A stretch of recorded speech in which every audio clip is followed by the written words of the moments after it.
ఈ నడుమ బస్ టక్కర్లు బొచ్చడైతున్నాయి అబ్బా. మరి అందులో డ్రైవర్లు తాగి బండ్లు నడుపుతుర్రా, బండ్ల హాలత్ చక్కగా లేదా, లేకుంటే రోడ్లు ఏమన్నా బాగాలేవా తెలియదు కానీ ఉత్తి పుణ్యానికి జనం పానాలు పోతున్నాయి. అందుకే మోదాలు బస్సులు తోలే డ్రైవర్ అన్నలు తొవలబడితే ప్రయాణాలు సాఫ్ అవుతాయని డ్రంక్ అండ్ డ్రైవ్ చెక్కింగ్లు చేసిర్రు పట్నం పోలీసు వాళ్ళు. కాచిగూడలో డ్రంక్ అండ్ డ్రైవ్ టెస్టులు గట్టిగానే కదా. ప్రైవేట్ బస్సునే టార్గెట్ పెట్టుకున్న పోలీసులు వచ్చిన బస్సు కల్లా అడ్డం తిరిగి నోట్ల పైపు పెట్టిర్రు. ఊదు ఊదు అనుకుంటే సడన్ చెకింగ్ పేరుతోని బస్సు డ్రైవర్ అన్నలకు పెద్ద షాక్ ఇచ్చిర్రు. మీకు మందు అలవాటు ఉందా? ఓకే, డ్యూటీలో రావద్దు. ఓకేనా? ఇంటిరా తాగుడు అలవాటు ఉంది కానీ స్టీరింగ్ మీద ఉన్నా కాబట్టి తాగలేదు సార్ అని అంటాడు డ్రైవర్ అన్న. మంచోడే.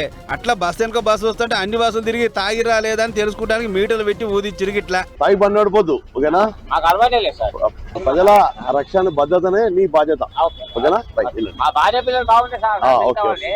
ఇట్లా పెద్ద పెట్టిన పోలీసులు దిగి బస్సులన్నీ చెకింగ్ చేసిరు. అయితే తాగి నడిపేటోళ్ళు ఒక ప్రైవేట్ దాంట్లో కాదు సార్, ఆర్టీసీల సూత ఉంటారు. జర ఈడ చేసినట్టే ఆర్టీసీ బండ్ల సూత ఆపి చెకింగ్ చేస్తే అన్నెంత మంది పట్టుబడుతారేమో తెలుస్తుంది అని సలహాలు ఇస్తారు ఈ ముచ్చట చూసిన పబ్లిక్. ఇక కాచిగూడ ఇంకా సుల్తాన్ బజార్ పోలీసులు ఇద్దరు కూడా చెకింగ్ చేసిన ముచ్చట ఇట్లుంటే ఈ డిసెంబర్ 12, 13 తారీఖులలో డ్రంక్ అండ్ డ్రైవ్ చెకింగ్ చేస్తే 460 మంది పట్టుబడరాట. అందులో 350 బైకులు, 25 ఆటోలు, 85 కార్లు ఉన్నాయి. అటు సైబరాబాద్ లో 407 మంది పట్టుబడితే 290 బైకులు, 90 కార్లు, 18 ఆటోలు, ఇంకా 9 పెద్ద పెద్ద బండ్లు దొరికినాయట. ఇంత మందిలో కొందరికి కౌన్సిలింగ్ ఇచ్చి పెడితే కొందరి మీద కేసులు కట్టి కోర్టుకు పంపినట. మొత్తానికి వచ్చిన రీడింగ్ లో బట్టి కేసులు ఉంటాయి కాబట్టి తాగి బండ్లు నడపకురి, అట్టిగా కేసుల పావులు కాకురి అని హెచ్చరిక చేస్తున్నారు పోలీసులు. చూసుకోరు మరి.